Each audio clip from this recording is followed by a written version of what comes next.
Hello స్నేహితులారా, welcome to one more mini vlog in Chetana's Muchchatlu. Previous వీడియోస్లో చెప్పినట్టు మా డాడీ బర్త్డే ముందు రోజు మేము ఇంట్లో శ్రీనివాస కళ్యాణం చేసుకున్నాం. దానికోసం పొద్దున్నే పూజ చేసుకుని వచ్చిన వాళ్ళందరికీ రిటర్న్ గిఫ్ట్గా తాంబూలం ఇద్దామని చెప్పి మా అక్క వాళ్ళు అందరూ ప్యాకింగ్ చేస్తున్నారనమాట. దాని తర్వాత మా పెద్దమ్మ, మా వదిన, మా అక్క అందరూ కలిపి శ్రీవారికి తలంబ్రాలు కలుపుతున్నారు. అది అయిపోయాక ఫస్ట్ విగ్రహాలు మా ఇంటి లోపలికి తీసుకుని వచ్చి దాని తర్వాత కిందన ఎక్కడైతే పూజ చేస్తామో అక్కడ అలంకరణ చేశారు.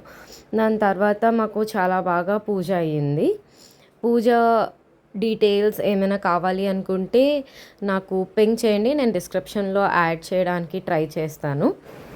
ఇలాంటి ఇంట్రెస్టింగ్ వీడియోస్, పూజా విధానాలు ఇవన్నీ తెలుసుకోవాలి అనుకుంటే please do subscribe my YouTube channel Chetana's Muchchatlu. Bye.